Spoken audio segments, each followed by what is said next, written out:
다음은 테두리보.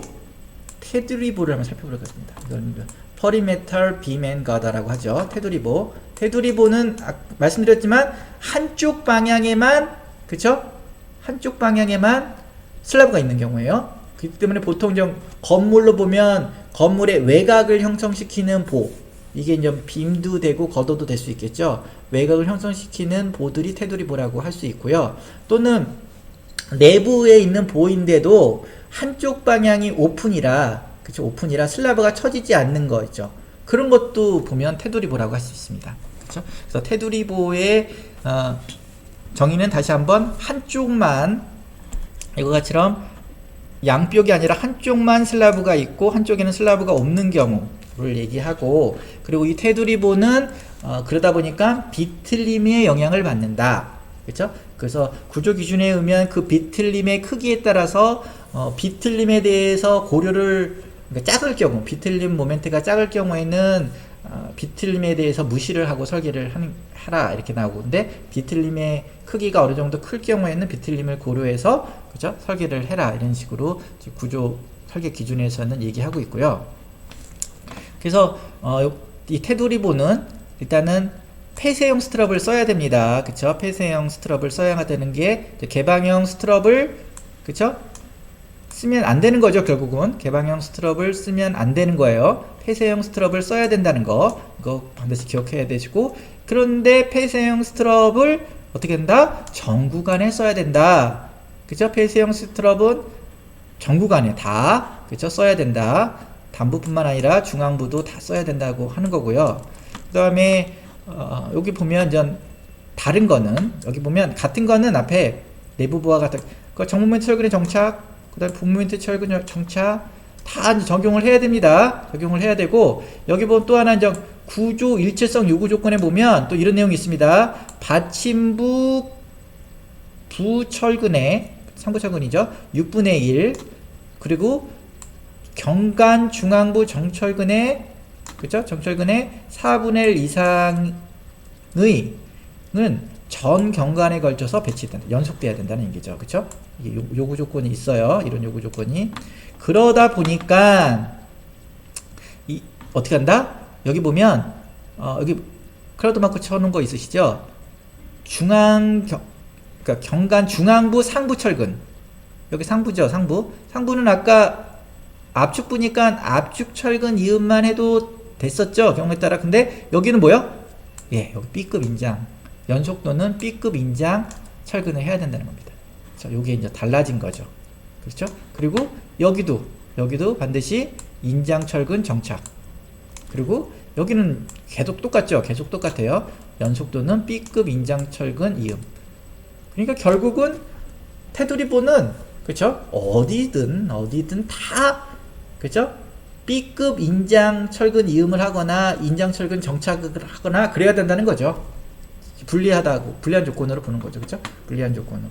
그렇죠? 여기 보면 불연속 받침부에서는, 여기 불연속 받침부잖아요. 그렇죠? 여기 걷어가 있으니까. 그렇죠? 걷어가 있으니까.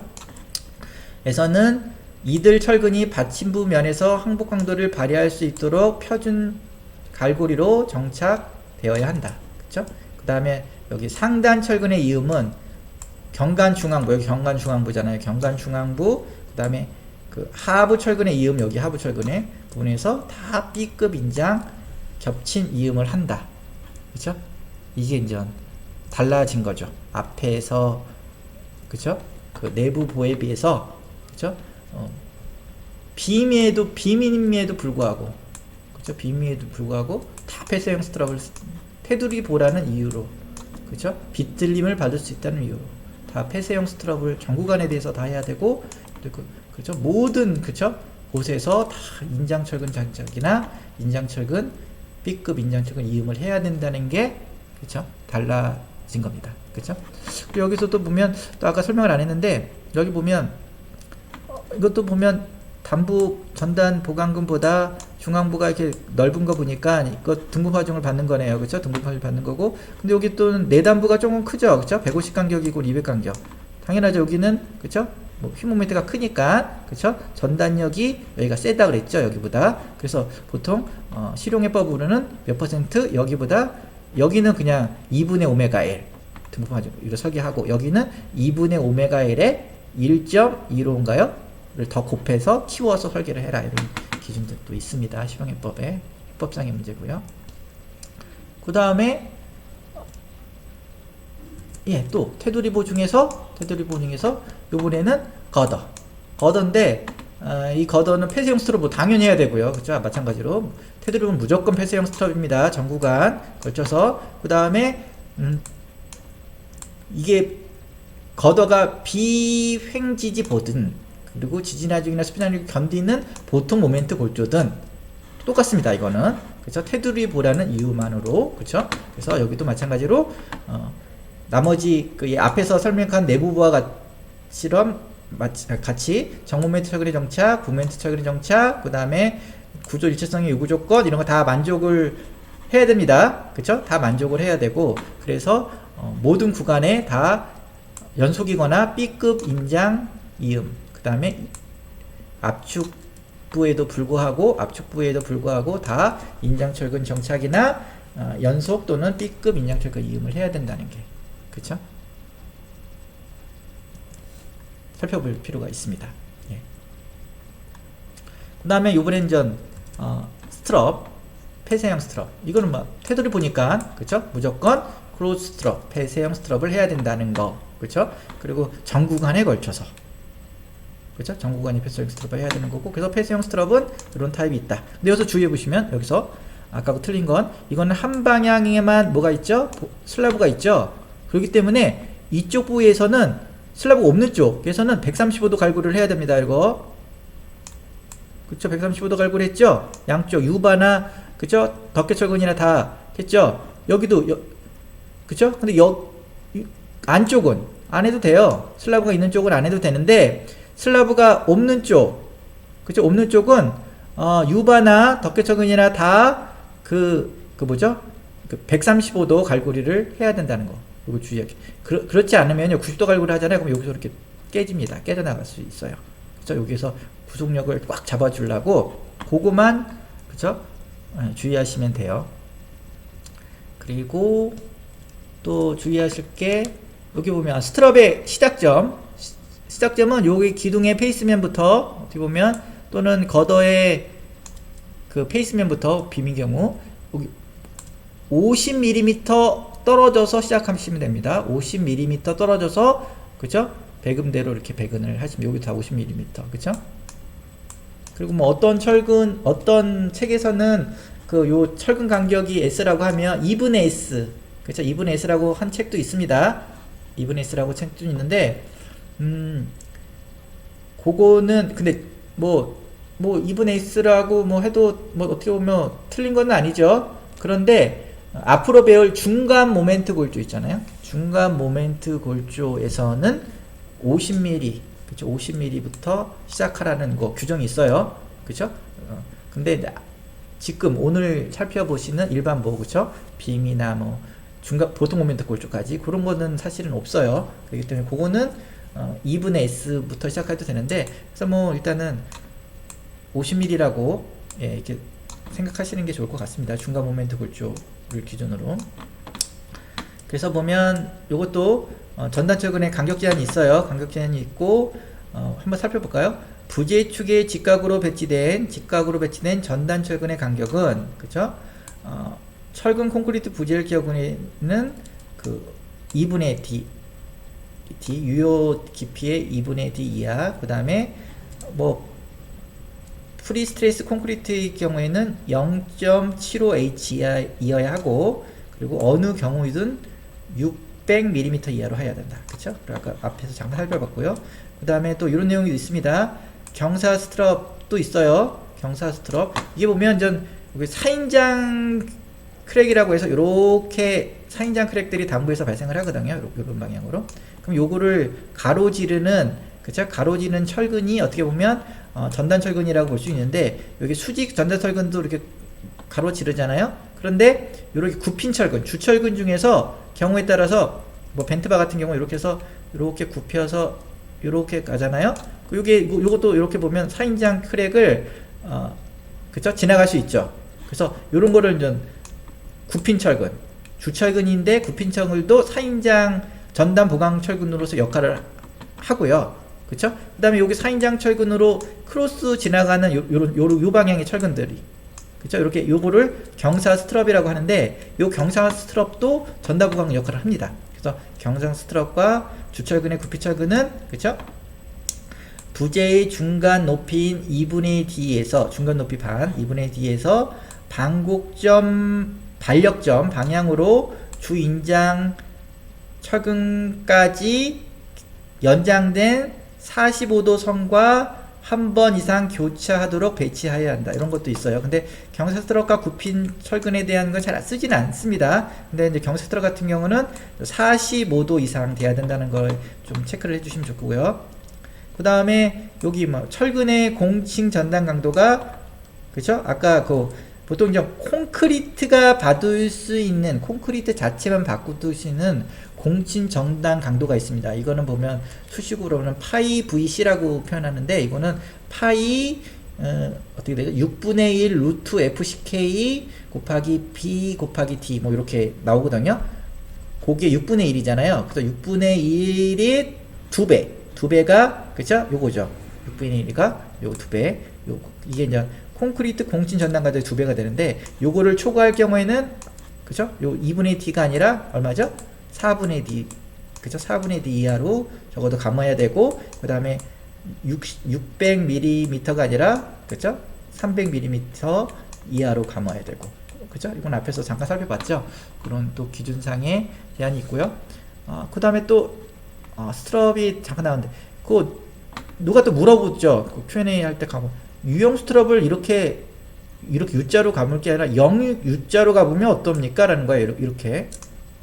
그쵸? 이렇게 U자로 감아도 됩니까? 라는 질문을 예전에 Q&A 때 한번 올라온 적이 있어요. 안 됩니다. 안 돼요. 왜 그러냐? 왜 그렇죠? 4인장 균열을 제어하기 위한 거잖아요. 그렇기 때문에, 그쵸? 이 정착장을 확보를 해야 돼요. 4인장 균열에 지나가는 철근의 정착장을. 그러다 보니까 이 U바는 최대한 위로 올려줘야 돼요. 끝까지 보의 거의 상단, 그쵸? 피복 두께 뭐 이런 것들 다 허용되는 범위 내에서 최대한 위로 올려줘야 되고요. 그리고 여기가 이제 여기 보면 인장철근 정착을 만족해야 되잖아요. 이거나 위로나 여기다 보면, 그럼 여기도 연속이 돼야 되는 거죠. 연속이 돼야 되고, 상부는, 그쵸? 유바의 상부는 갈고리 처리가, 표준 갈고리 처리가 돼서 정착이 된다는 의미인데, 이거를 이렇게 뒤집어 놓으면 어떻게 되죠? 뭐 4인장 크랙이 발생했을 때 이거 정착장 확보가 어렵잖아요. 그렇죠? 그래서 유바는 이렇게 유바로 해야지 0유바로 배치하면 안 됩니다. 네, 갑자기 또 생각이 나서 말씀드렸고요. 예. 그래서 지금까지 거를 한번 정리해 볼게요. 잠깐 정리해 보면요. 그래서 콘크리트보의 주철근의 단부, 이음 및 정착을 정리해보면요. 아까 지금 그 내부보를 살펴봤고요. 그 다음에 테두리보를 살펴봤어요. 그쵸? 내부보와 테두리보를 살펴봤고요. 그쵸? 살펴봤고, 내부보에는 빈과 걷어들이 있고요. 그쵸? 빈과 걷어들이 있고, 테두리보에도 빈과 걷어가 있고요. 그 다음에 내부보에도 단부 쪽에 4분의 L 지점 쪽에 스트럽을 폐쇄형으로 하는 경우가 있고 개방형으로 하는 경우, 그쵸? 있다고 했죠. 그 다음에 걷어도 내부보는 비횡지지가 있고, 그 다음에 보통 모멘트 골조가 있고, 그쵸?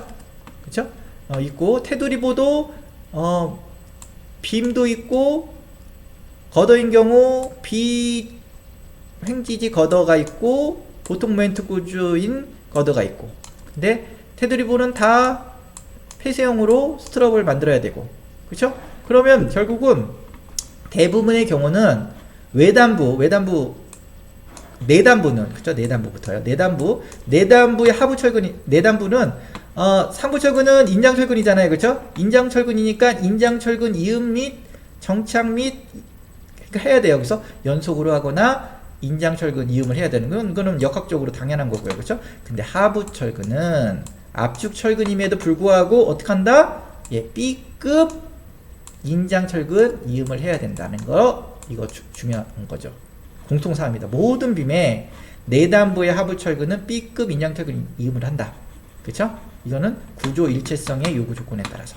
그쵸? 기준이 강화됐다고 했죠. 그쵸? 강화됐다고 하는 거 내단부 항상 기억하시고요.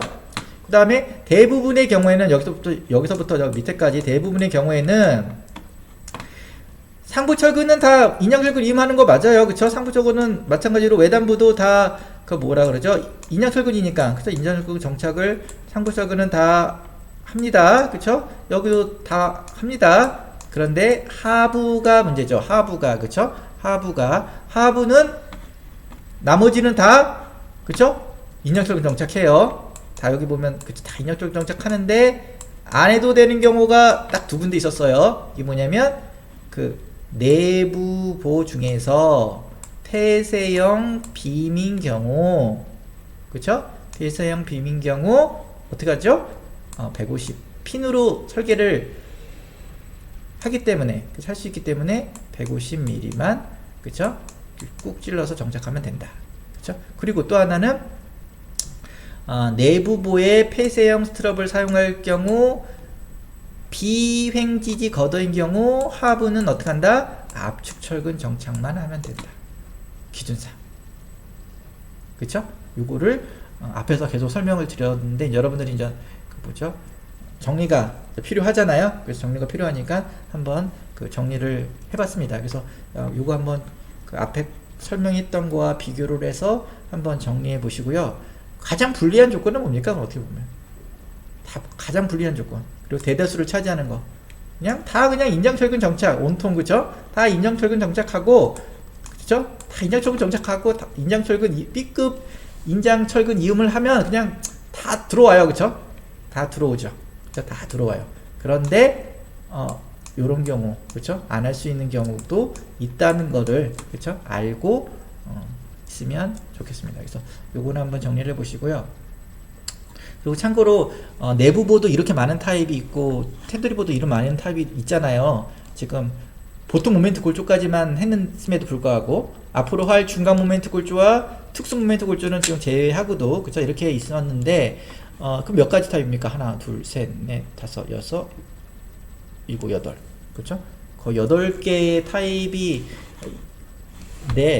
그죠? 타입이 있음에도 불구하고 그러면 저희가 그 여러분 그 구조 일반사항에 그 아까 그 배근법, 배근 구간 뭐 이런 게 나와 있다고 말씀드렸죠. 근데 거기는 8가지 타입입니까? 아니죠. 훨씬 간략하게 추려놓은 겁니다. 그죠? 구조 회사별로 원칙은 여기서 보이는 8가지 타입에 따라서 각각 좀 조금씩 다 틀림에도 불구하고 이거를 좀 보수적으로 그죠? 타입을 너무 많이 만들어 놓으면 이게 시공할 때 또 시공자들이 또 헷갈리죠.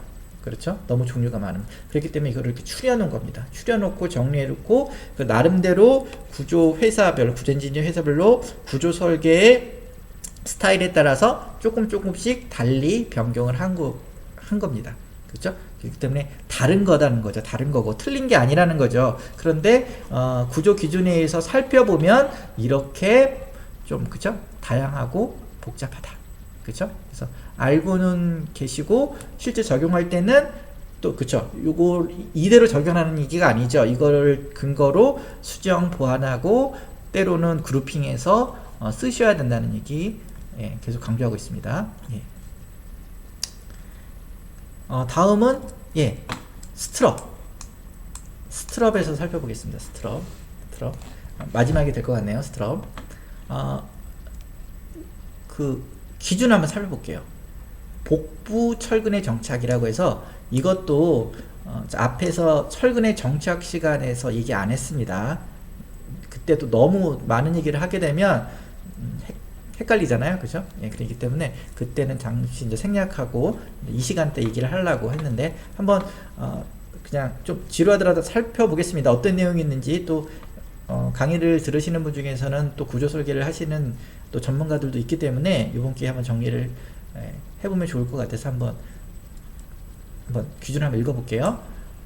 복부 철근은 스트럽을 얘기합니다. 스트럽은 피복 두께 요구 조건과 그쵸? 그 다음에 다른 철근과의 간격이 허용되는 한 어떻게 합니까? 부재의 압축면과 인장면 가까이까지 어떻게 한다? 연장돼야 됩니다. 그래서 아까 말씀드렸죠. 특히 복부철근, 수직철근은 그죠? 연단까지 연장해야 된다. 이게 되게 중요한 겁니다. 그죠? 이거는 전단철근, 복부철근은 인장철근의 역할을 해야 되는 거죠. 일종의 인장철근인데, 그러면 인장철근 정착이 필요하다. 그렇기 때문에 최대한 올려야 된다. 그죠? 그리고 단일 유형이 있고요. 그 유형 스트럽, 그리고 다중 유형 스트럽도 있는데, 그것의 단부는 다음 중 한 가지 방법으로 정착해야 한다. 그쵸? 하는데요.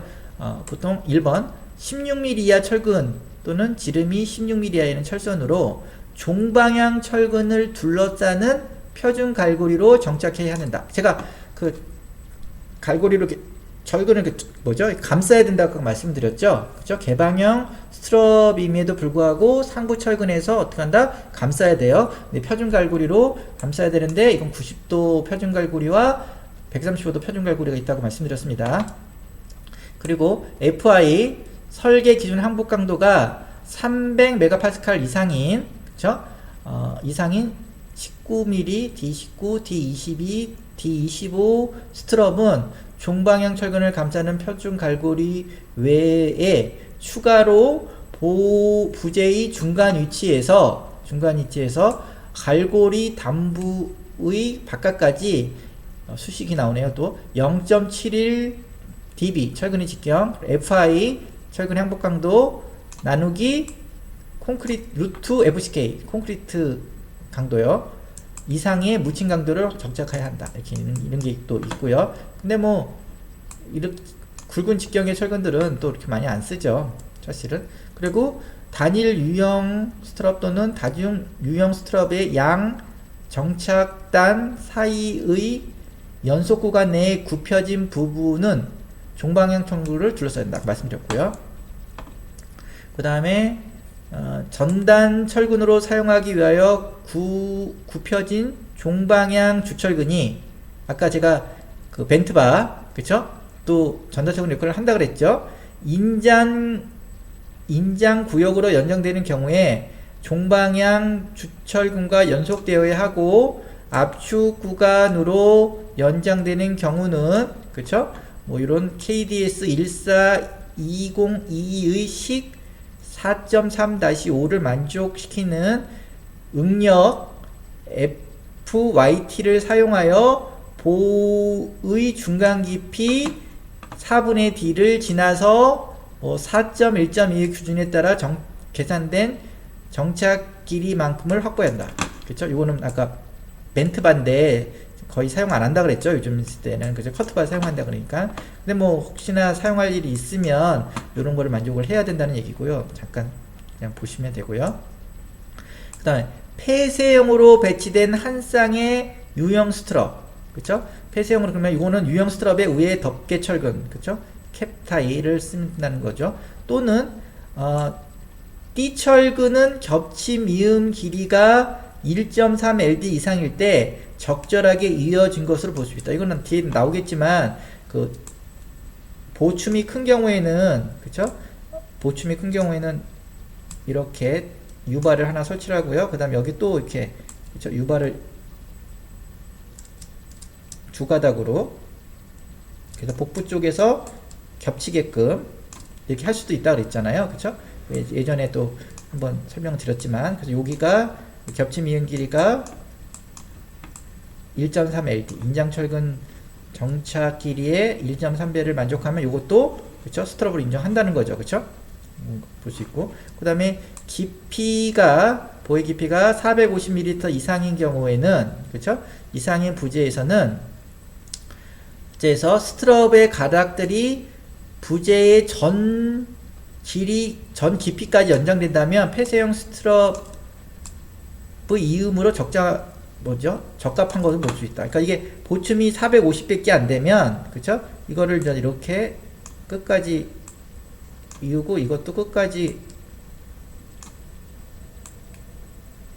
이상일 경우, 그쵸?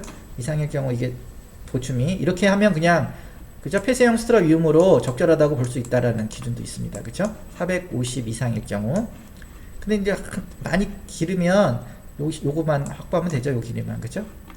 그 다음에 근데 요때는 이때 한 가닥의 이음부에서 발휘할 수 있는 인장력 그 ASFYT는 40kN 이하여야 한다는 요 조건은 있습니다. 이런 것들이 구조 설계자들이 한번 챙겨 보셔야 될 것 같고요. 그래서 그 스트럽, 이번엔 스트럽의 형상, 그죠? 스트럽의 형상을 살펴보겠습니다. 스트럽의 형상. 그래서 개방형 스트럽, 그죠? 개방형 스트럽 아까 살펴봤지만 한번 또 살펴볼게요. 개방형 스트럽은, 그죠? 요거는 U형 스트럽이죠. U형 그 캡타이나 덮개철근이 없는 경우, 그죠? 없는 경우, 그래서 요거는 여기 표준 갈고리 90도 양쪽에 다 뭐가 있죠?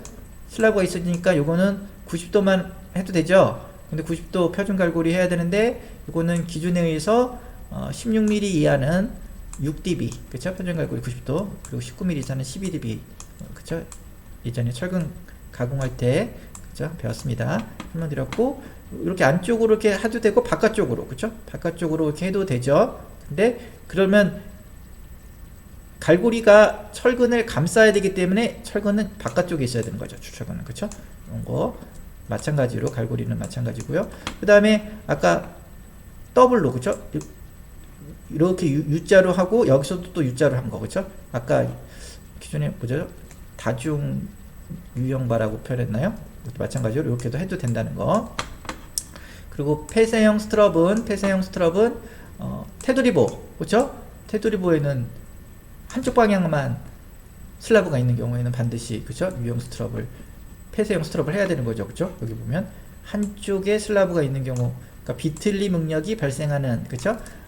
이거는 반드시 폐쇄형 스트럽을 하는데 여기 부분은 특히 135도 갈고리를 해야 된다는 거죠. 이쪽 부분은 뭐 상관없어요, 그렇죠? 근데 뭐 보통 유형바가 이쪽에서 130도 갈고리를 하니까 이쪽도 그냥 130도 편하게 달리하기 뭐 하니까 이렇게 하는 경우도 많죠, 그렇죠? 그래서 이렇게 하는 경우, 그 다음에 양쪽에 슬라브가 있는 경우, 내부부죠, 그렇죠? 내부부라고 표현한 거, 이것도 폐쇄형 스트러브를 하는 경우가 있다 그랬잖아요, 그렇죠? 이런 경우도 보수적으로 뭐 이렇게 135도 양쪽에 하고, 이거는 뭐 덮개 철근은 둘 다 90도로 했네요. 이렇게 하는 경우도 있고, 뭐 6dB 만족을 둘 다 해야 되고, 그렇죠? 이거는 가장 보수적으로 한 거네요, 그렇죠? 가장 보수적으로 유바도 135도 갈고리, 그 다음에 덮개철근은 한쪽은 135도, 한쪽은 90도. 이거는 덮개철근도 더블리하게 135도 되면서, 그쵸? 이건 시공하기 무지나 힘들죠, 그쵸? 이거는, 그쵸? 덮개철근을 설치하기가, 현장에서 설치하기는 대단히 어려운 타입입니다, 그쵸? 그러고, 뭐, 이렇게 하는 경우도 있고요. 한 가닥으로 이렇게 딱 쭉, 그쵸? 한 가닥으로 하고, 요거 6dB로 마무리하는, 이것도 사실은 현장에서 하기는 좀 어렵죠. 그래서 두 가닥을 사용하는 게 좋고, 이것도 아까 좀 앞에 말했죠. 보충이 450mm 이상일 때는 이게 그냥 디귿, 그렇죠? 디귿자로 이렇게 다 하면 되고, 보충이 너무 클 때는 여기만 겹치는 길이만 13LD 인장철근 정착에 1.3배만 이렇게 해주면 이거, 그죠? 되는 거고, 그 다음에 이거는 양쪽에 모두 슬라브가 없는 경우도 간혹 있습니다. 그쵸? 이런 거는 여기 어떻게 했죠? 다 135도 갈고리로 유바나 유형 스트럽이나 덮개철근을 다 135도로 해줘야 돼요. 그쵸? 이것도 다 135도잖아요. 그쵸? 여기도 뭐 어쨌든 이렇게 135도, 그쵸? 하고 연장 이렇게 하고, 그쵸? 이것도 어쨌든 이런 식의 그 스트럽 형상을, 그쵸? 구현할 수 있습니다. 케이스 바이 케이스로, 그쵸? 예. 오늘 또 긴 시간까지 여기까지 이제 한번 살펴봤고요. 좀 빠진 게 뭐가 있을까요? 먼저 저기 앞에서 저희가 이제 그 앞으로 배울 중간 모멘트 골조가 있고 특수 모멘트 골조가 있다고 했잖아요. 그렇죠? 근데 우리는 보통 모멘트 골조죠. 그렇죠? 어떻게 보통 모멘트 골조까지 공부를 했는데 간혹 이제 어떤 분들은 그 중간 모멘트 골조하고 특수 모멘트 골조는 내진 상세고, 그렇죠? 보통 모멘트 골조는 내진 상세가 아니다라고 하시는 분들도 있어요. 그렇죠? 근데 그렇다고 보통 모멘트 골조가 내진 설계를 안 하는 건 아니죠. 그죠? 합니다. 그죠? 합니다. 다 내진 설계는 하는 거예요. 내진 설계는 하는 건데, 보통 모멘트 골조는 상세가 조금 수월한 거고, 시공. 중간 모멘트 골조는 좀 더 까다로운 거고, 특수 모멘트 골조는 더 까다로운 거예요. 그러다 보니까, 설계상 지진하중의 크기를 보통 모멘트 골조로 설계자가 보면 세게 봅니다. 지진하중의 크기를 세게 보고, 중간 모멘트 골조로 보면 디테일이 아주 우수하잖아요. 그래도 그러다 보니까 중간 모멘트 골조로 봤을 때의 지진하중보다 조금 줄여줍니다. 줄여줘요. 근데 특수 모멘트 골조로 보면, 특수 모멘트 골조는 어떻게 보면 배근이 상세가 더 매우 까다롭거든요. 그렇기 때문에 그 지진하중을 더 줄여줍니다. 그래서 우리나라 그 내진 설계는 하중 기반 설계라고 하죠. 하중 기반 설계라고 해가지고 디테일이 좋고 내진 성능이 좋고 연성 능력이 좋고 이런 디테일을 사용할 경우에는 지진 하중을 줄여주는 개념으로 하중 기반 설계를 하고 있기 때문에 보통 모멘트 골조는 시공자가 좋은 거죠. 그러니까 그 시공자는 좋아하죠 더. 왜냐면 시공이 좋기 때문에. 그쵸? 배우겠지만 갈고리만 하더라도 그 스트럽이나 또는 기둥의 띠철근의 갈고리만 하더라도 중간 모멘트 골조는 135도 갈고리를 쓰게끔 이렇게 되어 있는데, 특수 모멘트 마찬가지로. 근데 이제 보통 모멘트 골조는 90도 갈고리를 허용을 하고 있거든요. 그렇기 때문에 보통 모멘트 골조가 시공하기가 좋습니다. 그래서 시공자들은 되게 좋아라 하시죠. 그렇죠? 좋아라 하시는데, 그렇다고 보통 모멘트 골조가 내진 설계를 안 한 건 아니죠. 그렇죠? 그러니까 보통 모멘트 골조도, 그렇죠? 내진 상세 중에서 가장 급이 떨어지는 것 뿐이지, 좀 약한 것 뿐이지, 그 대신, 지진 하중을 크게 보고 설계를 했기 때문에 그만큼 구조적 안전성, 내진 성능은 그만큼 또 확보하고 있는 겁니다. 그렇죠? 근데 이제, 많은 분들이 이제 오해하시는 게 중간 모멘트나 특수 모멘트 골조만 내진 상세고 보통 모멘트 골조는 내진 상세 아니다. 이렇게 오해하시면 곤란하다는 거죠. 이거는 좀 구조하시는 분들조차도 이렇게 생각하시는 분이 많아요. 그래서 무슨 어떤 건물 서울시 심의라든지 이렇게 들어갈 때 저도 겪은 건데, 시공 편의를 위해서 보통 모멘트 골조로 설계를 해서 심의를 봤는데 심의위원님들이 그러시더라고요. 아니, 서울시 심의까지 들어오는 그 규모 있는 중요도가 있는 프로젝트를 어떻게 보통 모멘트 골조를 적용해서 갖고 오느냐, 이런 식으로 그죠? 저한테 무안을 주시고 그러길래 저도 그래서 얘기했죠. 보통 모멘트 골조도 내진 설계한 겁니다. 그렇죠? 그렇죠? 이렇게 해서 한번 좀 그런 얘기가 계속 나오니까, 또 어느 지방에 무슨 심의를 갔더니 또 그러시더라고요. 또 심의위원님께서 여기 심의를 통과하려면 그 중간 모멘트 골조 이상은 써야지, 골조를 보통 모멘트 골조 내진 상세도 안 들어가는 보통 모멘트 골조를 써갖고 어떻게 심의를 들어오냐, 통과 못한다, 이렇게 하시는 분도 있어요. 그럼 어쩔 수 없이 심의를 통과해야 되니까 중간 모멘트 골조로 반영을 하죠. 근데 중간 모멘트 골조로 쓰면 시공자들 힘들어합니다. 그리고 작은 현장 같은 경우에는 어떤 분들은 나 이거 못한다, 네가 와서 그 135도 갈고리 해라, 이런 식으로 막 화를 내시는 분들도 있고. 그래서 하여튼 그 오해는 좀 피했으면 좋겠어요. 중간 모멘트, 보통 모멘트 골조도, 그쵸? 내진 적용이 된 거다. 그쵸? 그리고 요즘에는 또 중간 모멘트 골조는 내진용 철근을 쓰게끔 기준에 돼 있습니다. 특수 모멘트 골조, 중간 모멘트 골조는 내진용 철근을 써야 돼요. 아시죠? 내진용 철근에 대해서 배웠죠? 단가가 올라갑니다. 비싸진다는 거죠. 그쵸? 그래서 또 중간 모멘트 골조를 쓰면 내진용 철근을 써야 되기 때문에 또 단가도 올라가고, 그쵸? 좀 서로도 불편해지는 거죠. 그쵸? 그래서, 저는 개인적으로 물론 주간 모니터 골조를 쓸 수밖에 없는 거는 써야 된다고 보는데, 그쵸? 저는 뭐 직원들한테 보통 모니터 골조가 현실적으로, 그쵸? 시공자들이 원하고, 그쵸? 그 다음에 감리하는 입장에서도 좀, 그쵸? 좀 이렇게 수월하기 때문에 그 시공자도 편하고, 그래서 저는 그냥 보통 모니터 골조 권장합니다. 그쵸? 보통 모니터 골조. 근데 이거를 이제 오해하시는 분들은 뭐 내전 설계를 안 하고 무슨 약한, 그쵸? 약한 걸로 오해를 하시는 분들이 있어서 그것도 한번 짚고 넘어가야 될 것 같고요. 그 다음에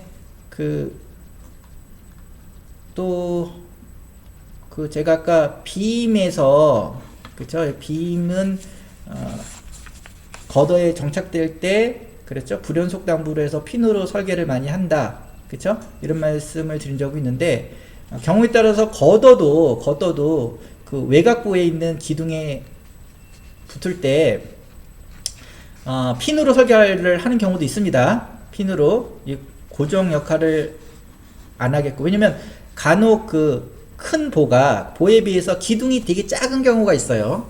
그리고 뭐 그 기둥을 작게끔 만들고 싶어 하시는 또 건축가들도 있습니다. 그쵸? 그런 경우에는 기둥이 겉어라 하더라도 그 기둥에 어떻게 보면 핀 접합가처럼 이렇게, 그쵸? 얹어 놓는 타입으로 상세를 나가고 그렇게 해석을 할 수도 있습니다. 그렇기 때문에 겉어도, 그쵸? 외곽 기둥에 얹어졌을 때 핀 처리, 그쵸? 로 힌지 처리를 해서 설계를 할 수 있다, 그쵸? 이것도 한번 생각해 보고, 그 다음에 겉어도 경우에 따라서 그 벽체에, 그쵸? 벽체에 이렇게 정착되는 경우도 있죠. 그쵸? 벽체에 정착되는 경우도 있는데, 그것도 이제 벽체의 강축 방향으로 이렇게 강축 방향으로 겉어가 이렇게 얹어져 있을 경우에는 거기에 무슨 월가다도 물론 설치를 하겠죠. 그러면 이제 그 지지 부분이 월과 겉어의 지지 부분을 고정으로, 그쵸? 고정으로 볼 수도 있지만, 그쵸? 예를 들어서 평면적으로 보의 약축 방향으로, 그쵸? 겉어가 정착되는 경우, 무슨 월가다도 설치할 수 있고요. 그런 경우에는, 그쵸? 벽체의 면의 흉곽성이 약하기 때문에 그때에는 핀 또는 힌지로 보고, 그쵸? 엔지니어가 해석하고 설계를 하는 경우가 또 많습니다. 그쵸? 또 그렇게 해야 되는 게 어떻게 보면 맞고요. 그쵸? 맞고요. 그 다음에 뭐 경우에 따라 역선 설명을 안 했지만 지금 리탱귤러 보로 지금 설계를 했잖아요. 그쵸? 리탱귤러 보로 설계를 했는데, 또 여러분들이 알겠지만 그 학부 때 건축공학과에서 콘크리트 구조를 배우시면 T형보라는 개념도 배우셨죠. 그렇죠? T형보라는 설계를 배웠기 때문에 사실 이 중앙부의 보는, 그렇죠? 이 슬라브와 같이 이렇게 엮여져 있기 때문에 T형보 설계가 가능합니다. 그렇죠? T형보. 그러니까 근데 실무적으로는 이제 많은 분들이 그냥 그 리탱귤러로 직사각형 보로 설계를 하는데, 사실 이제 T형보로 설계를 할 수 있다는 거, 그렇죠? 왜냐면 압축부를 구성하는 쪽에 슬라브가 있기 때문에, 그렇죠? 그리고 슬라브에 그또 뭐 T형보 설계할 때 유효폭이라고 하죠. 유효폭을 계산하는 방법이 있듯이 해서 T형보로 설계를 할 수 있고, 경우에 따라서 담부 쪽 부모인트가 걸리는 쪽에도 T형보 설계가 경우에 따라 가능합니다. 그래서 철근이 그 리탱귤러 그 스트럽 안에만 이렇게 국한되는 게 아니라 바깥쪽으로, 이렇게 바깥쪽으로 배근도 가능합니다. 경우에 따라서 이렇게 바깥쪽으로 해서 부모멘트 쪽도, 그렇죠? 설계상 부모멘트 쪽도 그 T형보 설계를 경우에 따라 할 수 있다는 게 있고요. 그 다음에 뭐 큰 보와 작은 보, 그렇죠? 큰 보와 작은 보, 겉어의 이렇게 빔 같은 경우는 이렇게 겉어에 꽂힐 때, 그렇죠? 교차부 있죠? 교차부, 그렇죠? 이 겉어에 중앙에 빔이 하나 이렇게 딱 꽂힐 때, 그렇죠? 그럼 만나는 겉어와 빔이 만나는 그 구간 안에, 그 구역, 패널줄이라고 말할 수 있는데, 그 안에는 스트럽을 배근하지 않아도 된다고 또 아시는 분들이 있는데, 아닙니다. 하셔야 됩니다. 뭐를 해야죠? 거더, 그죠? 거더 입장에서 그 빈과 겹쳐지는 부분에도, 그죠? 반드시 그 스트럿 배근을 하셔야 되고요. 그죠? 스트럿 배근을 반드시 하셔야 되는 거, 또, 그죠? 기억하셔야 됩니다. Q&A 이렇게 올라오는 거 보면 그 부분은 또 안 해도 된다고 또 아시는 분들이 있는데 그렇지 않습니다. 그래서 그 부분도 스트럿 배근을 하셔야 되고요. 그 다음에 주철근 같은 경우에는 여기도 보면 담보에서 여기 보면 여기 같은 경우 보면요. 여기 보면 거더가 있고 여기도 빔철근이 지나가잖아요. 그렇죠? 근데 여기도 실질적으로 거더 철근이 있지 않습니까? 거더의 주철근이 이렇게 지나가잖아요. 그렇죠? 거더의 주철근이 지나갑니다. 이렇게. 그러면 어느 것이 바깥쪽으로 나가야 되죠? 일반적으로 빔에 비해서 거더가 철근량이 많고 힘을 많이 받게 되죠. 그렇기 때문에 거더의 주철근이, 그쵸? 거더의 주철근이 빔의 주철근보다 바깥쪽, 여기서는 위쪽이죠. 상부적으로는 표면 쪽으로 나가야지, 그쵸? 보의 거더, 힘을 많이 받는 거더의 유효춤을 키워서, 그쵸? 키워서 설계를 할 수 있기 때문에 효율적인 겁니다. 그렇기 때문에 그런 내용도 한번 좀 교차부에서 빈과 거더의 주철근이 만났을 때 거더 철근이 바깥쪽으로, 그죠? 그리고 보의 주철근이 하부 쪽, 그 밑으로 지나가야 된다는 거 한번 챙겨 주시면 좋을 것 같습니다. 예, 오늘도 긴 시간 동안, 그죠? 긴 시간 동안 수업하는데 고생 많으셨습니다. 예, 다음 시간에 또 뵙도록 하겠습니다. 예, 감사합니다.